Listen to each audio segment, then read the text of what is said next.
네, 강프로입니다. 자, HLB 보겠습니다. 자, 일단 오늘 하한가고요. 일단 죄송하다는 이야기를 먼저 드리겠습니다. 저는 일단 통과를 확신하고 있었거든요. 그래서 계속해서 통과될 수 있다고 이야기를 드려왔는데 그 이면에는 회사 측에서의 대응이나 그런 부분이 있었습니다. 그리고 무엇보다 계속해서 강조를 드렸었던 내용은 주식시장에서 무언가 좋아질 만한 내용으로 인해서 주가가 올라간다고 누차 이야기를 드려왔었고요. 그런 내용을 토대로 우리가 주가를 본다면 그동안 들어왔었던 물량이나 아니면 그동안 그 강세를 보였었던 이런 가격대나 이런 부분을 봤을 때 높은 가격이죠. 높은 가격인데 아직까지 실적이 안 나왔었던 부분, 그리고 무엇보다 그리고 그 진양곤 회장의 자신감이나 그런 부분들, 그런 그 표현했었던 그런 내용들이 전 굉장히 긍정적으로 봤었던 건 사실입니다. 물론 뭐 저 같은 경우에도 그렇게 계속해서 매매를 해왔었던 건 사실이에요. 내용을 한번 보여드리면 HLB 같은 경우에 제가 1월 달부터 적극적으로 매매를 해왔었습니다. 그리고 뭐 1월 달에 뭐 이런 식으로 31%씩, 그리고 여기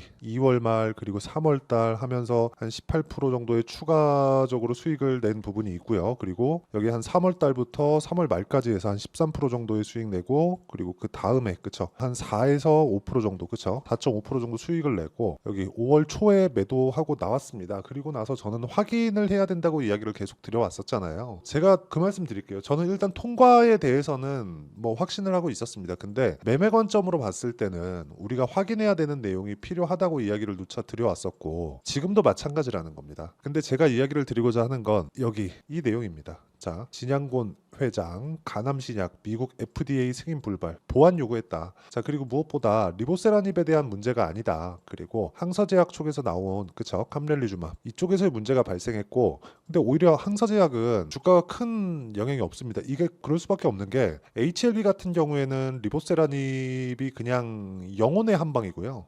항서제약에서의 이 감렐리주마은 뭐 흔히 하는 그 파이프라인 중에 하나죠.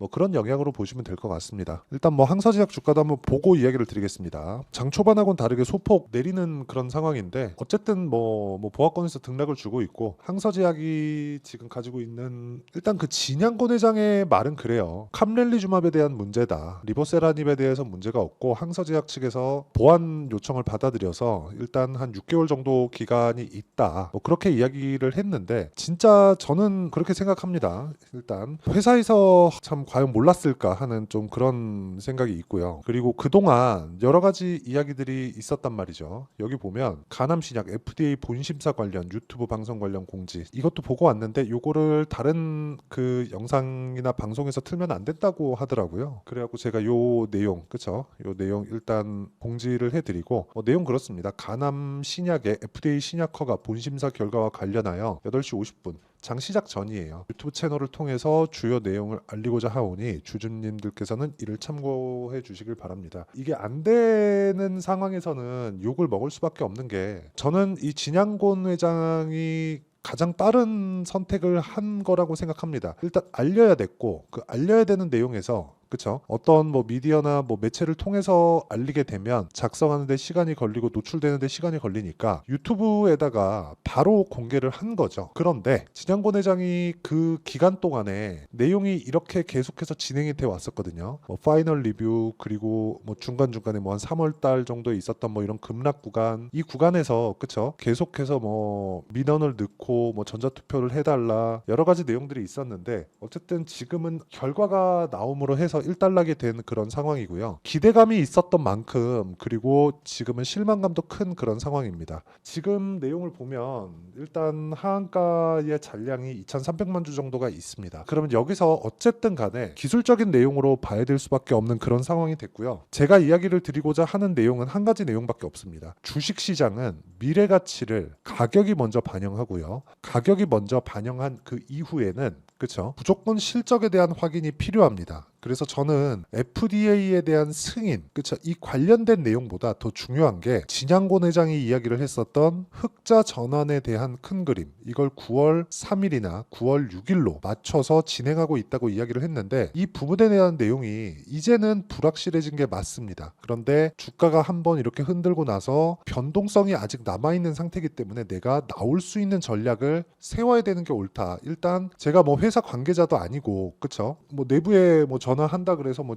여러 가지 내용들을 제가 들을 수 있는 것도 아닙니다. 뭐 제가 뭐 전화를 해가지고 뭐 문의도 해보고 했는데 어쨌든 그런 것보다 더 중요한 건 지금 상황에서 그쵸? 여기 보시면 제가 실제 매매를 해 왔었던 내용들을 제가 다 오픈을 했으니까 이런 식으로 기술적으로 내가 어떻게 해야 되는지 그리고 판단을 어떻게 해서 내가 빠져나와야 되는지 그 부분이 가장 중요하다고 생각을 하고요. 그 부분에 대한 내용은 HLB에 대한 뭐 여러 가지 문제나 그런 부분보다 그쵸? 무조건 가격이 먼저 반영하는 주식시장의 특성을 이용을 해야 된다. 자, 그런 내용에 대해서 이해를 하지 못했다면 제가 여기 그쵸? HLB 그쵸? HLB를 1월 달부터 매매를 해왔었던 것처럼 이쪽에서 30%, 18%, 뭐 13% 이런 식으로 수익을 못 냈을 겁니다. 자, 그래서 매매 자체는요. 뭐 HLB뿐만 아니라 여기 보시면 알테오젠이나 그런 종목군들도 그쵸? 올라가는 구간에서 제가 계속 매매를 했으니까 HLB도 마찬가지입니다. 반등을 확인하는 그 구간 그리고 이번에 하한가로 떨어졌기 때문에 하한가가 풀리는 그 지점에서의 내가 어떻게 해야 하는지 그쵸? 그 내용이 정말 중요하고요. 이 내용 그쵸? 무조건 가장 중요한 매매 관련된 그 내용에 대한 부분을 여기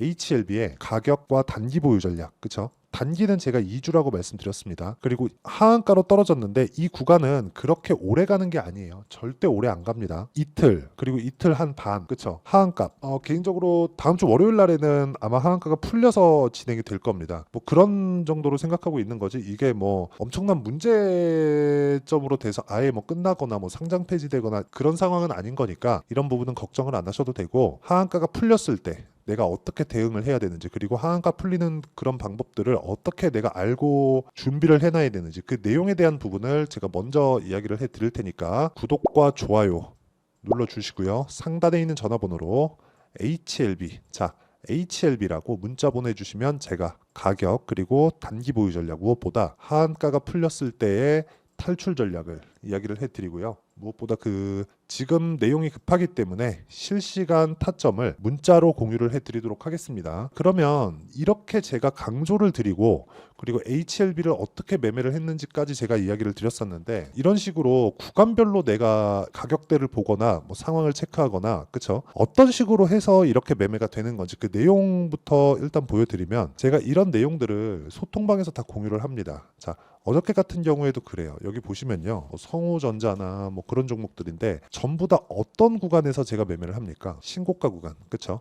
강한 구간에서 계속 매매를 해왔죠. 아까 전에 HLB 같은 경우에도 마찬가지예요. 강한 구간에서는 계속해서 매매를 해오다가 그쵸? 자 여기 강한 구간에서는 계속해서 매매를 해오다가 떨어지고 나서 확인하고 매수하고 그쵸? 이 구간을 제가 잡겠다는 겁니다. 그쵸? 그리고 여기 진행하고 있는 종목들을 보더라도 캠트로닉스 자 내용 보시면요 올라가는 구간에서 계속해서 매매를 하고 있고 그리고 어저께도 거의 뭐 한 22%에서 한 3% 정도 그 정도 시세가 나왔는데 이런 구간을 잡기 위해서 내가 꾸준하게 봐야 되는 건 가격적인 부분이라고 제가 누차 강조를 드리고요. 완성된 매매 그쵸? 완료된 매매를 봤을 때 뭐 자람 테크놀로지나 그런 종목들처럼 그쵸? 여기 한 3일 만에 한 75%씩 이렇게 수익이 나오는 구간이 신고가 구간에서 터지니까 HLB로 너무 스트레스를 받겠죠. 안 받을 수 없는 상황입니다. 그런데 빠져나올 수 있고 그리고 다른 종목군으로 회복이 가능하다. 그래서 어떤 뭐 쓸데없는 그런 내용보다 더 중요한 건 어떤 식으로 앞으로 대응해야 되는지 그게 더 중요하겠죠. 그런 내용을 제가 여기 소통방에서 실시간 타점으로 공유를 해드리도록 할 테니까 상단에 있는 전화번호로 구독 또는 10억이라고 문자 보내주시면 제가 10억 만들기 프로젝트를 진행하고 있는 소통방 입장 링크를 순차적으로 공유를 해드리도록 하겠습니다. 자 어쨌든 오늘 그 HLB 관련된 좀 기대했었던 내용들이 조금 너무 아니죠. 사실 말도 안 되는 상황이 나온 건데 지금 하한가를 갔지만 나올 수 있는 방법은 있다. 그리고 하한가는 월요일날 풀린다. 그리고 풀렸을 때 내가 어떻게 해야 되는지 그 내용이 가장 중요하니까 그쵸? 소통방에 들어오셔도 되고요. 그리고 여기 어떤 식으로 매매가 진행이 돼야 되는지 그쵸? 어떤 식으로 매매가 진행되는 그 원리에 대한 부분 그쵸? 그 두 가지 중에 하나를 꼭 받아가서 빠져나올 수 있는 그런 상황을 만드셨으면 좋겠습니다. 어쨌든 오늘 안 좋은 상황이 나왔는데 너무 어렵게 생각하지 마시고 다음 구간의 매매를 어떻게 해야 될지 그런 부분 반드시 생각하셨으면 좋겠고요. 무엇보다 앞으로 어떤 식으로 매매를 이끌어 가야 되는지 그 내용에 대한 부분도 제가 다 이야기를 드리도록 할 테니까 영상 끝까지 시청하시고요. 모든 분들이 성공 투자하셨으면 참 좋겠습니다. 자, 24년도가 돼도 여전히 시장은 녹록지 못합니다. 이런 상황이 벌어지는 건 어쩔 수 없습니다. 이런 상황에서도 수익이 나는 종목들의 구조는 변하지 않습니다. 즉 대시세 종목에 대한 구조는 변하지 않는다는 거고, 실제 제가 소통방에서 지속적으로 이야기를 드리고 있는 내용도 대시세 종목이나 시장 주도주를 공략하는 건 철저하게 가격 분석을 하라고 이야기를 드리고, 가격 분석 이후에는 이슈에 대한 파악, 그리고 이슈를 파악하고 나서는 다시 내가 얼마에 매수할지 그 타점에 대한 부분을 지속적으로 언급을 하고 있습니다. 자, 근데 생각해 보세요. 1월 달에 시장이 굉장히 어려웠습니다. 어려운 상황에서의 어떤 종목들이 강했냐 보면 반도체와 그리고 바이오입니다. 자, 실제 여기 보면요.